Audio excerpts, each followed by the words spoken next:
Good afternoon. I am Kathy Giles-Diaz, and on behalf of the State Department's Media Hub in Brussels, I'd like to welcome participants to today's interactive virtual press briefing. Today, we will be speaking with Ambassador Kurt Volker, the U.S. Special Representative for Ukraine negotiations. Before I turn it over to Ambassador Volker for opening remarks, I would like to make a few comments on procedures for questions. You can start submitting your questions by clicking on the Questions tab and typing in the box that says Type Your Question. Please feel free to leave questions in English, Russian, or French, and we will translate as necessary. If you see a colleague ask a question you'd also like us to answer, you can upvote it by clicking the Like button to the right of that question. We will try to get to as many questions as possible in the limited time that we have, which is approximately 30 minutes. So show your support for the questions you most like us to cover. You can also submit questions or notify us of technical difficulties by emailing thebrussels.hub@state.gov. Again, that is thebrussels.hub@state.gov. With that, we'll get started. Ambassador Volker, thank you for being here today. I'll turn it over to you for an opening statement. Great. Well, thank you very much, Kathy. It's great to be here. And I think the key things to remind people about are some of the context here. There is an ongoing conflict in eastern Ukraine. There are violence occurring every night. There's mortar fire, there's sniper fire, artillery. And so this just has to stop. And we have been engaged. France and Germany have been engaged. Ukraine has been implementing its share of the Minsk agreements. But we've frankly seen no serious movement toward a ceasefire from Russia, no withdrawal of heavy weapons, no removal of foreign fighters, no dismantling of the illegal armed groups that are there. So this conflict just continues to go on. What we want to see, the U.S. position is, and frankly what everyone wants to see, we want to see peace. We want to see security for the population that lives there. We want to see access for humanitarian assistance because the people there are really taking it on the chin. It's a really difficult situation for those people who are living through this conflict. The ability to people to return home. And with that, you would be able to then see the implementation of the Minsk agreements. And that means local elections, a special status for eastern Ukraine within Ukraine under its own constitution, amnesty for people who committed crimes as part of the conflict, not all crimes, but for those that are part of the conflict,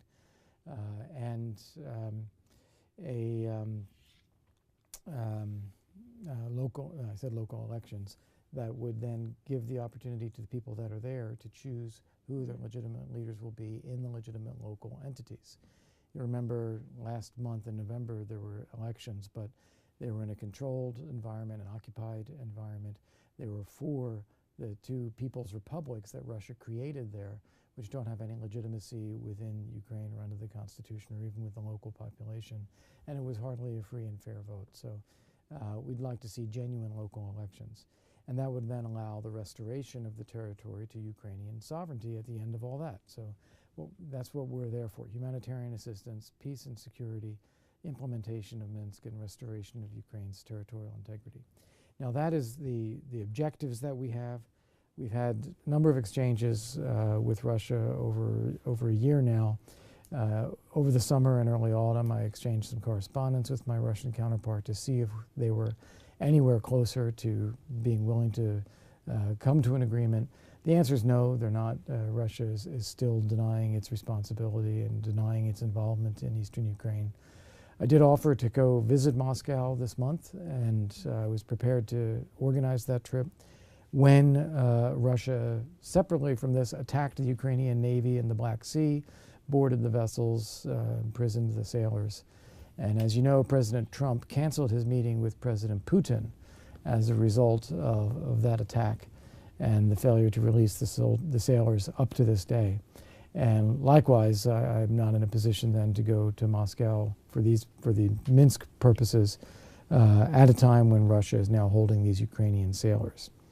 If I could just talk a little bit more about that incident, then we'll open up to questions. The attack on the Ukrainian Navy is actually very serious because this is connected to a couple of things. One of them is a unilateral Russian claim of control over the Kerch Straits, which controls access to and from the Sea of Azov. So previously, we all know that Russia has claimed to have annexed Crimea, a claim that no one else accepts. Then they claim the territorial waters around Crimea as also being Russian. And then with that, they're now claiming that the entire Kerch Strait is under unilateral Russian control, which violates their bilateral agreement with Ukraine from 2003, and it allows Russia then to create a choke point for access to and from. Ukraine tried to sail naval ships from its port in Odessa to its port in Mariupol through its own waters. Russia blocked that. When the ships turned around, they were fired upon, and they were actually fired upon in international waters and boarded and taken prisoner there.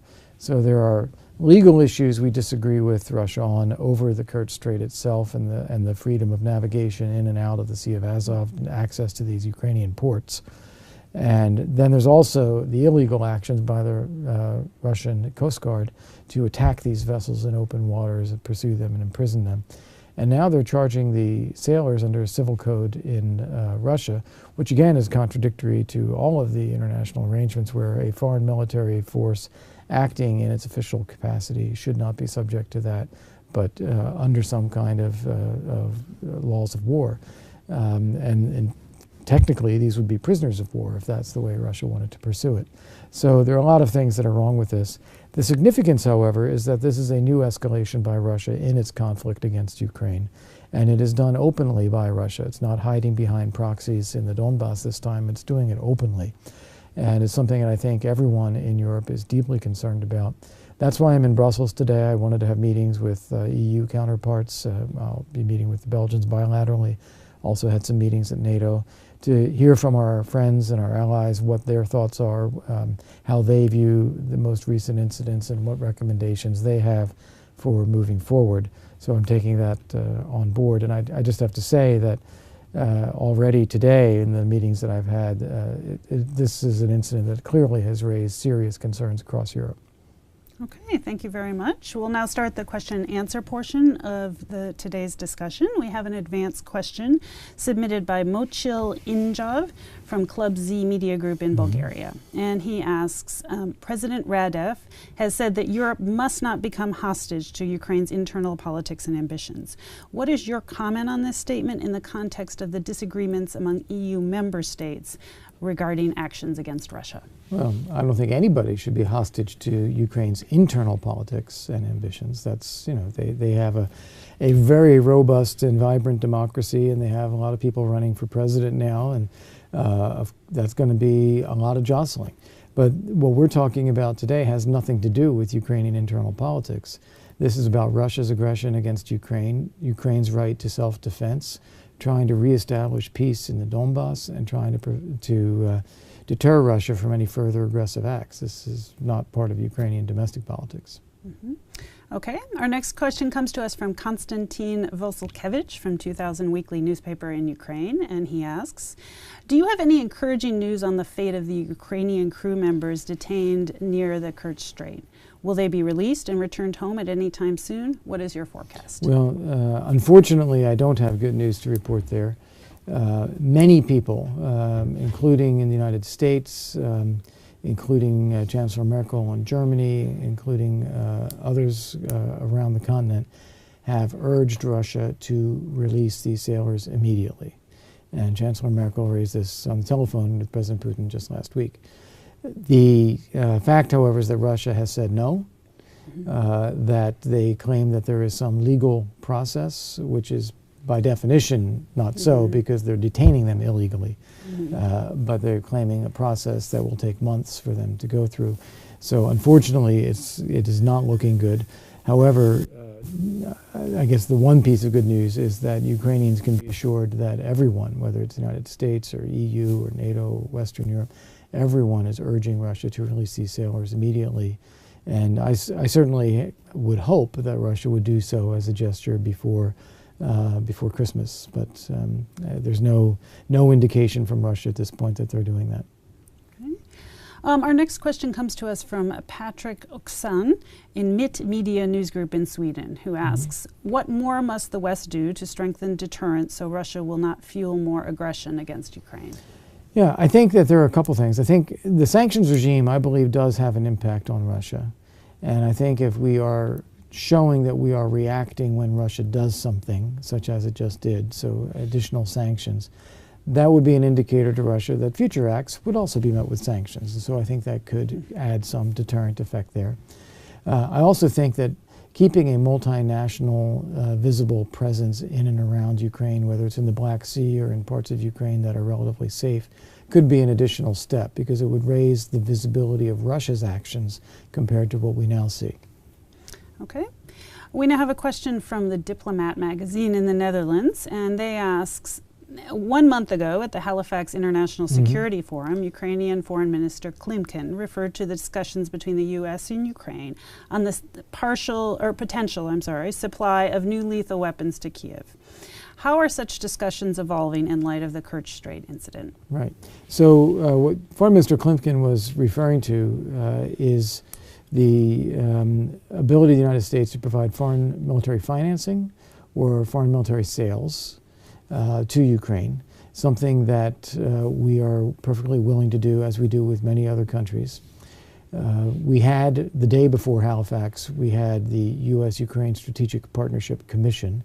That's a sort of full spectrum across the government consultation, and that includes Defense Department, and we have both Ukrainian national security experts and American national security experts sitting down to talk about Ukraine's national security strategy, its defense capabilities, any gaps that are there, and how we can act to fill those gaps.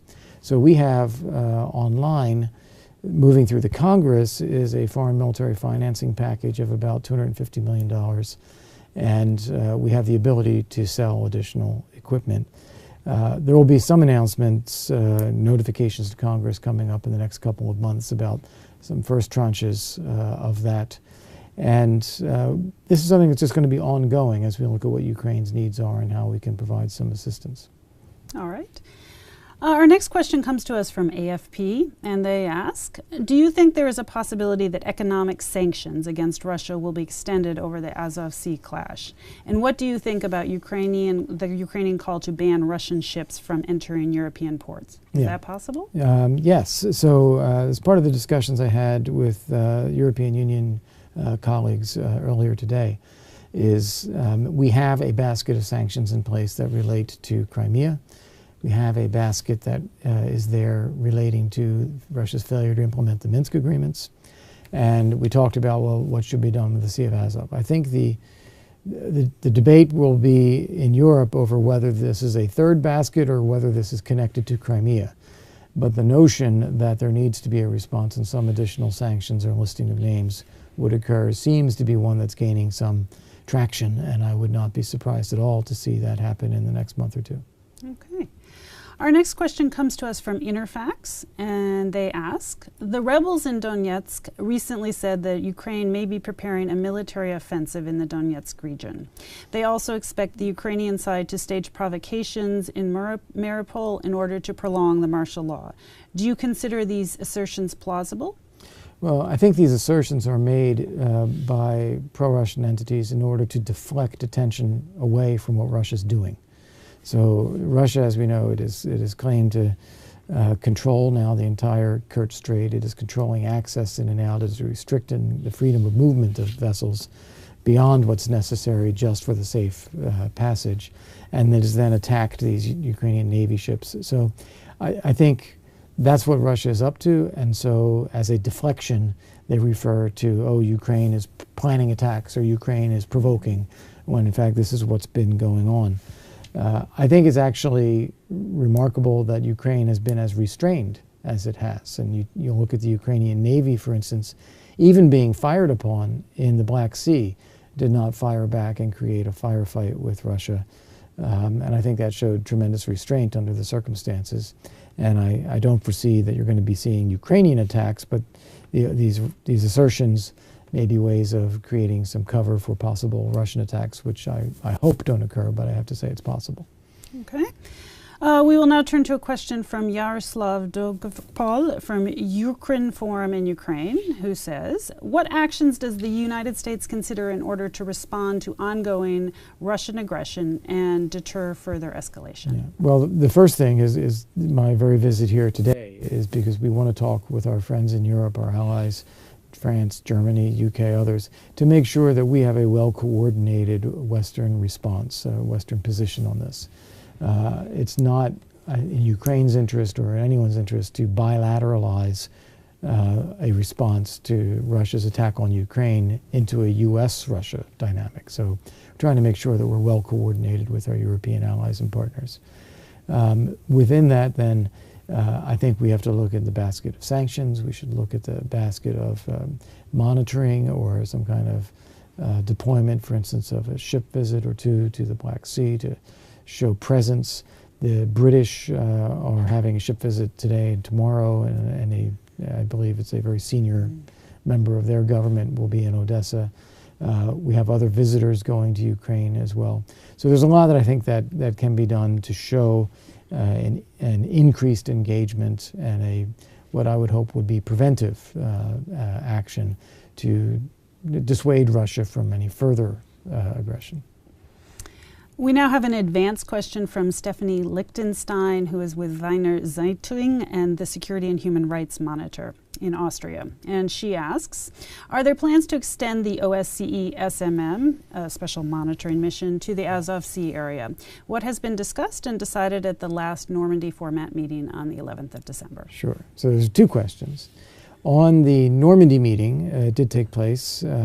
It was at the level of diplomatic advisors to the presidents or chancellors. It didn't really agree or decide anything other than that they need to keep talking, which of course everyone was willing to talk.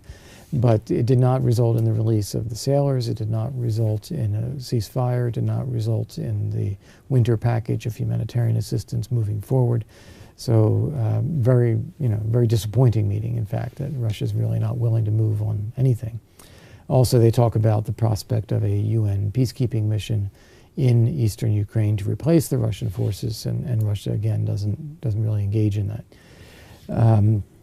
As for the SMM, the monitoring mission under the OSCE, their mandate already says that they have the authority to operate throughout Ukraine, and that could, in theory, also include Ukrainian territorial waters. The issue, however, is they don't have the capacity to do that, so it would require additional capacity for them to do so. And then the other issue is that, of course, Russia is now acting in its own name here, unlike in the Donbass, where it is pretending it is not involved in pushing these proxy entities forward. In the case of the Sea of Azov, the Kerch Strait, Russia is doing this overtly in its own name, and so it's very unlikely to have the SMM in a position where it would be overseeing or monitoring Russia's own activities. Russia, which has a say over this, and the OSCE along with all the others, because it's a consensus organization, would try to block that. All right, our next question comes to us from BBC Turkish Service, and they ask, considering Turkey's geographic situation, does the United States expect any support from its NATO ally against Russia, technical or logistical support? And what does the U.S.'s stance on Turkey's offer to mediate talks between Russia and Ukraine? Yeah, well, I think it's good for people to engage diplomatically with all sides, to talk with Ukrainians, understand what they're going through, understand what their needs are. If people have influence with Putin, they should try to use that influence to try to end the war. And so I think that's a perfectly reasonable thing to do. The issue, however, has never been a lack of channels of communication with Russia or Ukraine. The issue has been Russia's unwillingness to end the war. So if we can have some impact on that, that would be the best possible thing. As far as the Black Sea goes, Turkey plays a critically important role. It has the longest Black Sea coastline. It has the straits going in and out. So it is critically important as an ally in that region. We want to be respectful of Turkey's obligations under the Montreux Convention, as Turkey is itself. We also want to work with Turkey on security in the Black Sea and on freedom of navigation. That said, I think that there are things that we should now be looking at that maybe we weren't looking at before to increase presence in the Black Sea, whether on a bilateral basis or under any EU auspices. I think there is some kind of NATO exercise planned. So I think we ought to be thinking about how that can ramp up a bit, but we are very respectful of Turkey's obligations there as well. All right, our next question is from Club Radio in Hungary, and they ask, Ambassador Kornstein was critical about the Hungarian attitude toward Ukraine at the Committee on Foreign Relations in the Parliament. What tools do you have to keep the Orban government under pressure not to block Ukraine's partnership with NATO? Well, Hungary is blocking Ukraine's relationship with NATO at the moment, and we think that's very unfortunate. Here you have a country that has been attacked by Russia. Russia has seized Ukrainian territory. The fighting is still going on every day in the Donbass, and they are seeking partnership and coordination and cooperation with NATO. And we are unable to schedule a ministerial level meeting of the NATO-Ukraine Commission because Hungary blocks it. So those are just the facts, and that's very unfortunate. There is an issue that Hungary has raised, which is respect for rights of national minorities, Hungarian minority in Ukraine. This is a legitimate issue to raise, and it's an issue that affects minorities all over Europe. You have Russian speakers in the Baltic states, you have Germans in South Tyrol and Italy, or Austrian South Tyrol and Italy, and so forth. So there are lots of national minority issues around. These are things that deserve serious attention. Ukraine has passed a law that requires these minorities also to learn Ukrainian. That's a reasonable thing for people to learn the national language where they live. Hungary is insisting that they also be able to continue to study in Hungarian. That's also a reasonable thing. National minorities ought to be able to study in their own language. And this is something that can eminently be worked out bilaterally between Ukraine and Hungary based on European principles that are well established in other places. So I think this is an issue, but I think it's a very solvable issue, and it is inappropriate and missing the forest for the trees, if you will, to hold Ukraine's relationship with NATO hostage over the bilateral sorting out of these minority rights, which is a legitimate issue, but it shouldn't stop our ability to work with Ukraine, including at a ministerial level at NATO. All right. We now have a question from Yulia Didenko with Donbass Public TV, and she asks, do you have information about the exchange of prisoners in the Donbass? The last big exchange took place almost a year ago. Mm-hmm. Why do you think there has been no progress on this issue? Well, I was very happy to see the exchange that took place a year ago. I think that was an important step. We hoped that it would have built some confidence. In the end, it didn't. Ukraine, I know, remains ready to engage in further prisoner exchange. And President Poroshenko has been trying to call President Putin to talk about that. And Russia at the moment is not interested in prisoner exchanges. I think they're even holding these sailors, which are even outside of that framework. They're holding the Ukrainian Navy sailors now for a few months. And I think this is a desire of Russia to try to use them as hostages or pawns in putting political pressure on the government in Kiev. Which is unfortunate because these are real people with real families, and there's a willingness on the Ukrainian side to make an exchange, and I would hope that it would be done. We now have a question from Daniel McLaughlin with the Irish Times, who asks, President Poroshenko has talked about a major buildup of Russian troops and armor close to the Ukraine's borders. Can the United States confirm that this buildup has taken place? And if so, are those Russian forces still in place? Yes, that is all true. It's not something that has happened in the last week or two, however. This is something that's happened over a period of years. So Russia invaded Ukraine, it took Crimea, it is occupying the Donbass, and it has, within Russia, built up significant military capacity, and also in Crimea, built up significant military capacity over time. So it is much larger than was there before all of the conflict started, and it is still the case. All right, we have a question now from Francesco Beccis, who is with Formici.net in Italy, and they ask, Mr. Ambassador, despite the odds, the Italian government voted for EU sanctions against Russia. Is this a move towards European unity in respect to the Minsk agreements? I would say yes, it is. I think that you have, first off, an Italian government which has publicly said they would like to be able to lift sanctions on Russia. They want to encourage trade, and they want to support small and medium businesses in Italy. And yet, I think they are recognizing that the circumstances for which these sanctions were originally put in place have not changed. Russia's still occupying Donbass. Russia is still claiming to have annexed Crimea. It is still fighting. And then on top of that, it has done new things. There was the Skripal attack in the UK. There was this attack just a couple weeks ago in the Black Sea. So I think any reasonable government, including the Italian government, is going to look at this and say, we can't do this now. So they're joining the EU consensus to keep these sanctions in place. All right, I think that's probably all the questions that we have time for. Okay. Did you have some closing words you'd like to offer? No, thanks. I think that does it. I hope that it was very useful for your journalists. Thank you at the Hub for organizing this. Again, our interest here is to see peace restored for the people of Ukraine in the Donbass and around.